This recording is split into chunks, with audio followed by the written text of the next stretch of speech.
Hello everyone, it's me Sanjay Vasu back again for another video. This time we're going to be doing Cambridge Secondary 1 Checkpoint, Mathematics Paper 1, April 2019. Question 1. Work out the value of y. 6 into 3 plus y is equal to 23. 6 into 3 is 18, so 18 plus y is equal to 23, and y is equal to 5.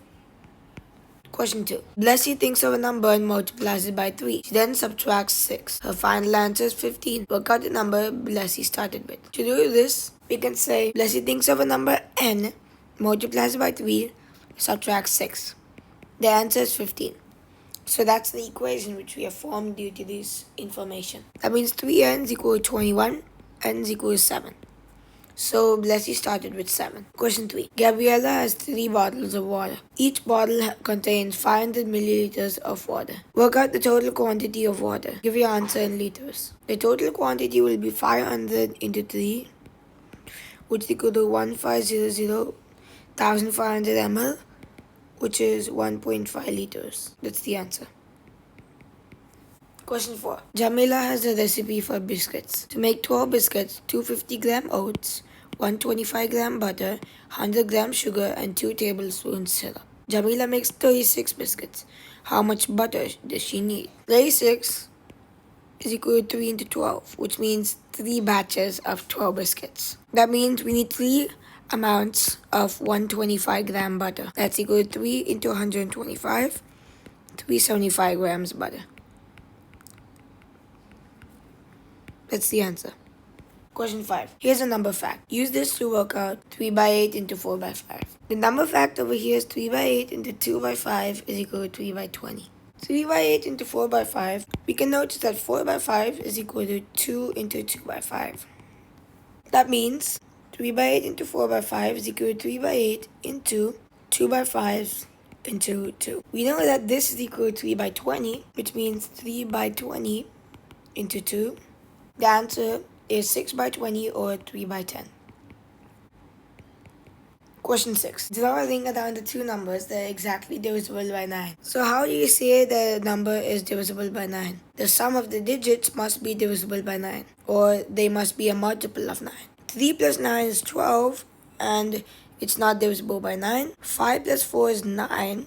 9 divided by 9 is equal to 1, which is a whole number. So we can say that it is divisible by 9. Number 1. Next, 96. The sum is 15. It's not divisible by 9. 1, 2, 3. Add all of these, it becomes 6. Not divisible by 9. 297. Add all of these, it's 18. Therefore, it's divisible by 9. 418. Add all of this, it's 13. Therefore, not divisible. Question 7. Draw a ring around the function that corresponds to the rule in the box. Multiply by 4, then subtract 2. So the function always starts with x arrow, which means we input x into the function or an expression to get another value. We first multiply x by 4, so it becomes 4x. We subtract 2, that means 4x minus 2. And therefore, this is the answer, the third option. Question 8. Work out 12.7 into 0.3. So we can take 127 into 3, and then we can make it as 2 decimal places because there's 2 decimal places. So we can get the answer of this as 381. And then when we make this into 2 decimal places, it's equal to 3.81. That's the answer. Question 9. There are 30 days in November. It rains on 3/5 of them. Work out the number of days when it does not rain. So first, how much fraction which does not rain? 1 minus 3 by 5. Because 1 is always the total in probability, and 3 by 5 is the number of days which are rained. So not rained is equal to 2 by 5 of the number of days in November, which is 30 days. So the number is 2 by 5 into 30, and when we calculate it, the answer is 12 days. That's the answer. Question 10. Diagram shows a prism. The cross-section can be divided into 3 identical rectangles. Each rectangle measures 7 centimeters by 4 centimeters. The prism is 10 centimeters long. Work out the volume of the prism. The volume of the prism is basically the volumes of the 3 separate cuboids all added up to each other. I've marked all the cuboid sides in red. So first we'll find the volume of one cuboid. the volume of a cuboid, which is V, it's equal to length into breadth into height. So length is 10 over here, breadth is 4, height is 7, both given over here. 10 into 4 into 7 is 280 centimeters cubed. And now if we take the volume of 3 cuboids, that's the whole prism, that's equal to 280 into 3. We get the answer is 840 centimeters cubed. That's the answer. Question 11. A shop sells 2 different bags of rice. Tick to show which bag gives you more free rice. So rice A here, 500 grams plus 25% extra for free. Rice B is 750 grams plus 1/5 extra free. So 25% of 500, which I'll write here, that's equal to 1/4 into 500, which is equal to 125 grams for free. 1/5 of 750 grams is equal to 850 grams, and that's for free. So rice B has 150 grams, rice A is 125 grams for free. 150 is more than 125, therefore rice B gives more free rice. Question 12. Mia and Lily are trying to find the nearest whole number to root 120. Tick to show who is correct, Mia or Lily. In reality, Lily is correct, since 120 is closer to 121, which is 11 squared, than 100, which is 10 squared. Question 13. Write down all the primes between 60 and 70. This is quite straightforward. Just find out which numbers are primes in between these two. First of all, the even numbers between 60 and 70 cannot be counted since they are all divisible by 2. So let's take the odd numbers. 61 has no factors except for 1 in itself. 61. 63 is divisible by 3. 65 divisible by 5. 67. It's not divisible by anything. So we'll write 67. 69 is divisible by 3. Therefore, these two numbers are the numbers in the answer. Question 14. Anastasia has 4 coins, A, B, C, and D. One of these coins is a fair coin and the other 3 are biased. She throws each coin 200 times and records the number of times that she gets a head. Take the coin that is most likely to be the fair coin. So out of 200, we need to get approximately 100 times heads and 100 times tails. Why? Because on a coin, there are always 2 sides, heads and tails. So if the probability should be equal for both, then it's a fair coin. That means if 100 heads and 100 tails are there on a coin, it is obviously fair. Well, none of these have 100 heads. But we need to think which one is the closest to 100 heads. Out of these, coin C, 110 heads, is closer to 100 than any of the others. So we can tick that. Question 50. Choose either multiplied by or divide by to make each calculation correct. 14 dash 0.2 is equal to 7. Let's first substitute the multiplication sign. 14 into 0.2 is equal to 14 into 1/5. And when we do that, the answer we get is actually 2.8, which is obviously not equal to 70. But if we put the divide by sign, 14 divided by 0.2 is equal to 14 divided by 1/5, which is equal to 14 into 5/1.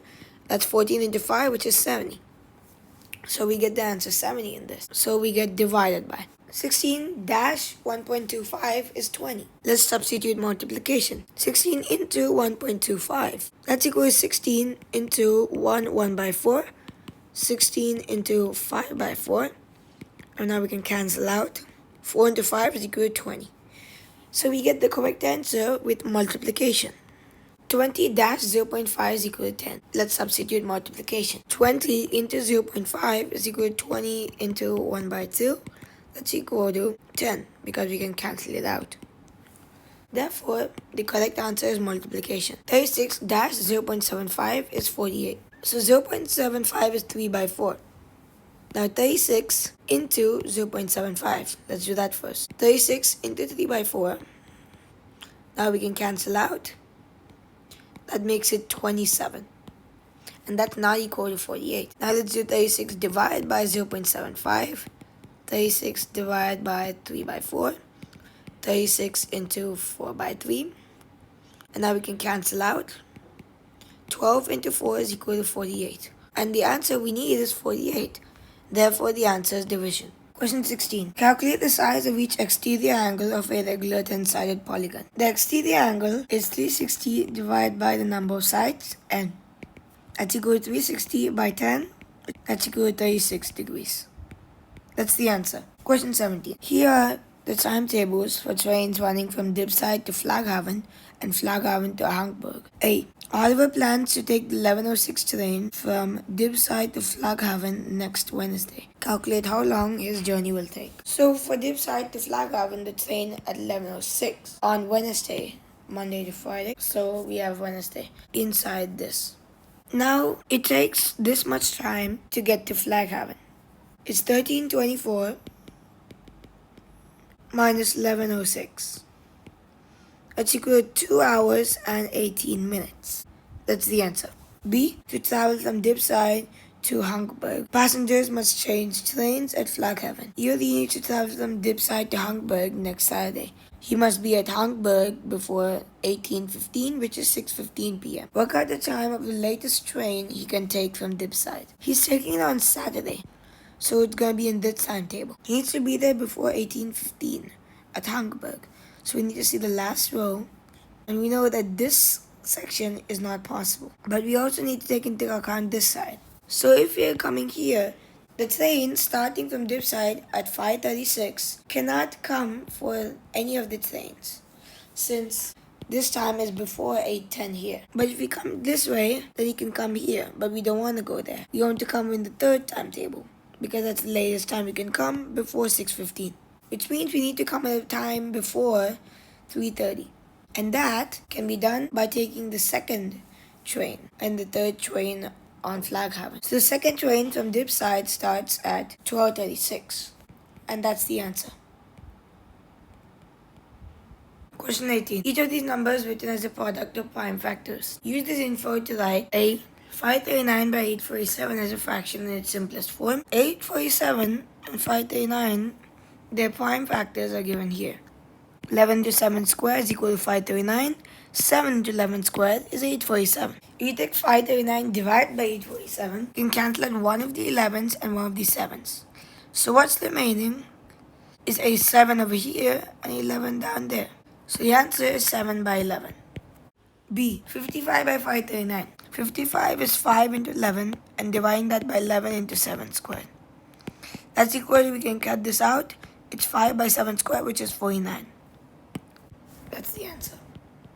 Question 19. Rajiv measures the length of 40 birds. The lengths and the frequency are given in this frequency table. A. Draw a frequency diagram to show these lengths. So frequency diagram is basically a bar chart, but there's no separation between the bars. So first is 13. That's 16 to 17. 17 to 18, there are 8. 18 to 19, there are 12. 19 to 20, there are 4. And 20 to 21, there are 3.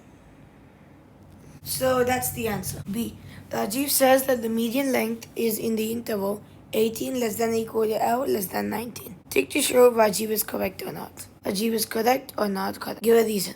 The median length means the length of the middle bird. So when we take the 1 to 40, so we add them and divide by 2 for the median, because these two are the only values. This will be equal to 41 by 2, which is 20.5. Therefore, it's either 20th or 21st bird. So the 20th and 21st birds are in this group, because 13, 21. So 17 less than or equal to L less than 18. Therefore, Rajiv is not correct. 20th and 21st birds are in 17 less than or equal to L less than 18. Done. Question 20. Calculate the value of this expression here. 2 plus 8 into 40 minus 5. That's equal to 2 plus 8 into 35.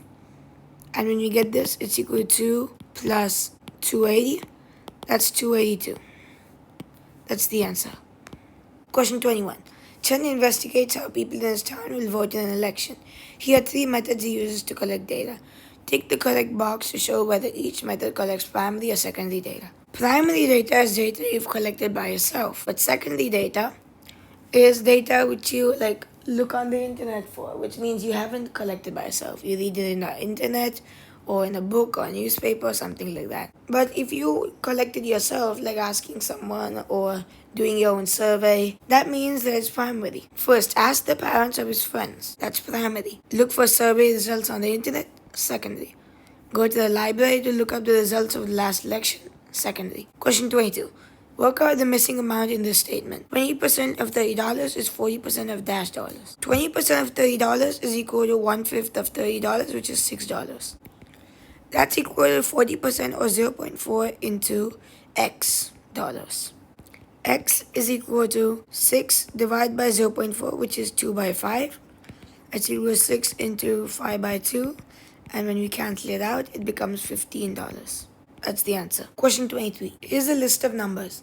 Find the largest positive number that can be made when 2 numbers from this list are A. multiplied together and B. subtracted from each other. So a negative into negative or a positive into positive can be a positive number. So we need the largest positive number. Let's say positive into positive. The largest 2 numbers are 3 and 6 into this, so 3 into 6 is 18. Now the negatives. If we multiply a smaller number by another smaller number in the negatives, then we actually get a bigger answer. Negative 7 into negative 5, these are the 2 smallest numbers. When multiply, cancel the negative sign, it becomes 35. And that's positive. Therefore, the answer is 35. For B, subtracted from each other. So we need to get our largest number in the list, which is 6, and then subtract it by the smallest number, negative 7. 6 minus negative 7, that's equal to 13. That's the answer. Question 24. These 2 lines are the same length. All the measurements are in centimeters. A. Write down an equation to show that the 2 lines are the same length. So we get 5 multiplied by this x minus 1 here, and that's equal to 2 into the x plus 8 there. And that's pretty much it. 5 into x minus 1 is equal to 2 into x plus 8. B. Work out the length of one line. For this, we need to work out the length of x. So 5x minus 5 is equal to 2x plus 16 by multiplying the brackets. Now bring like terms to one side. 3x equals 21. X is equal to 21 by 3, which is 7. Now the length of one line is 5 into x minus 1. So 5 into x minus 1 is equal to 5 into 7 minus 1, which is 5 into 6, 30 centimeters. You can do it with the x plus 8 equation as well. So 2 into x plus 8 is equal to 2 into 7 plus 8, which is equal to 2 into 15, 30 centimeters. That's the answer. Question 25. AB is a line segment. M is the midpoint of AB. A is the point 7, 2. M is the point 5, 6. Work out the coordinates of B. So let's first make these coordinates as x coordinate and y coordinate of B. So the mean of the x coordinate in A and B is M's x coordinate. So 7 plus x by 2 is equal to 5. Now this means 7 plus x is equal to 10 and x is equal to 3. That means the value of x here is 3. Now same thing for y. The y coordinate of A and the y coordinate of B, when we add them together, divide by 2 for the mean. And then we get that as the y coordinate of M, 6. So 2 plus y by 2 is equal to 6. Now 2 plus y is equal to 6 into 2, 12. Y is equal to 10. So that's the y coordinate. Therefore, point B is 3, 10. Question 26. The diagram shows a fair 6-sided spinner. Each section is numbered and the numbers on the 4 sections are shown. Ahmed spins the spinner twice and the scores are added. The sample space diagram shows the sum of the total scores. Calculate the probability that the total score is 10 or more. First we need to find out these numbers. So 4 plus something is 10. That means one of them is 6 as well, because 10 minus 4 is equal to 6. And 6 plus 4 is 10. And now 6 plus something is equal to 14. 14 minus 6 is 8, so this is 8. And the same spinner is being used twice, therefore this is 6 and this is 8 as well. Now we can fill in the sample space diagram. I shall do this quickly.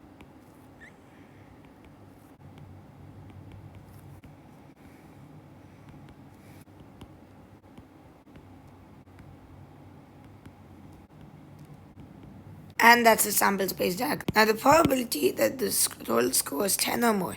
So the total are 36 values or 36 numbers which can be possible after adding the numbers on the 2 spinners. Now 10 or more. Let's count. 1, 2, 3, 4, 5, 6, 7, 8, 9, 10, 11, 12, 13, 14, 15, 16, 17. So that's 17 out of 36. And that's it. That's the probability. Question 27. Write each of these lines in the correct position in the table. Y equals 4x plus 1, y equals negative 1, y equals minus 6x, x plus y is equal to 11, y equals 3x minus 5. The first one's been written for you. So y equals 4x plus 1 has a positive gradient. One thing you need to know, if the coefficient of x is a positive number, like this one, there's a positive gradient. If the coefficient is negative, like this one, negative gradient. If there's no x value in the question at all, this is a 0 gradient. Y equals minus 1 is a 0 gradient. Y equals negative 6s is a negative gradient. X plus y equals 11. This can be transposed and written as y equals 11 minus x. Minus x is technically equal to minus 1x, which means the gradient is negative. X plus y equals 11. We need to write this in its original form. Y equals 3x minus 5. 3x is positive, so it's a positive gradient. Question 28. The diagram shows an isosceles triangle ABE and a quadrilateral BCDE. AD is a straight line. A. Calculate the value of P and the value of Q. So we have 2 angles here. The value of P can actually be found using the sum of the angles in its triangle. So this angle is also 62 degrees. Therefore, angle ABE is equal to, first I'll mark this. So angle ABE is equal to 180 minus 62 minus 62, which is equal to 56 degrees. And that's equal to the value of P. Now the value of Q, first we need to find the value of BED, and then we use the angles in the quadrilateral formula. Angle BED is equal to 180 minus 62, that's equal to 118 degrees. Let's mark that down. And now angle Q is equal to 360 minus 90 over here. And then we can minus 118 and 132 degrees, which are both over here. And when we calculate this out, we get the answer Q equals 20 degrees. So P is 56 and Q is 20. B. Hassan says the quadrilateral BCDE is a kite. Take to show if Hassan's correct or not. Give a reason. Hassan is not correct because these 2 angles must be the same if it's a kite. So no pairs of opposite angles are equal. That's all you need to say. Question 29. Here are 2 elevations of a triangular prism. Side elevation and front elevation. A. Draw a plan view of the prism. So we have to draw a plan view. Now we have the front elevation, which is this rectangle, and the side elevation, which is this triangle. The front elevation will be on this side, which means there will be a rectangle over here, and from the front it looks like this one. So we can imagine a rectangle like this, and it has a length of this much. That means the rectangle from the top, viewing from the top, which is the plan view, That'll have a length of 4. 4 units wide. Why? Because when we view it from the top, you always see the dimensions at the bottom, not the dimensions of the side, because the bottom is completely perpendicular to it. Now we can draw a plan view. Since we know that this length will be 2 units wide, and this is 4 units long. So the plan view will be a rectangle which is 4 by 2. That's its dimensions. And once we've drawn the rectangle, that's the answer. Now the B part, there is a part of the isometric drawing of the prism completed. So first, the side elevation means we have a triangle like this. That means we need to first draw that line. Now we have to make it 2 units wide. So we do that and draw another line very similar to the first one, which we do over here, because they both are parallel, so that this can be a cross section of the prism. And that's it. So we move on to the 30th and last question. Work out the fraction that's halfway between 1 by 3 and 1.5. Write your answer in its simplest form. So 1 by 3 and 1.5. 1.5 is equal to 3 by 2. And now the fraction in between is actually the mean or the average of these two fractions. So first, let's convert these into the same denominator. The LCM of 3 and 2 is 6. So we have 6 here. And then we can make 1 by 3 multiply both sides by 2. That's equal to 2 plus. If we get 3 by 2, multiply both sides by 3. There's a 9 here. That's equal to 11 by 6. But don't forget, we need to divide this answer by 2. So that we can get the one in the middle. Because there are 2 fractions, we have added both of the fractions, but we need to first divide by 2 to get the average. 11 by 6 divided by 2 is equal to 11 by 6 into 1 by 2, which is equal to 11 by 12. That's the answer. And with that, we have come to the end of our paper. If you did like this video, please like, subscribe to our channel, comment on what you want us to upload in the future, and share this video to your friends so they can learn something from it too. I'll see you in my next one. Bye.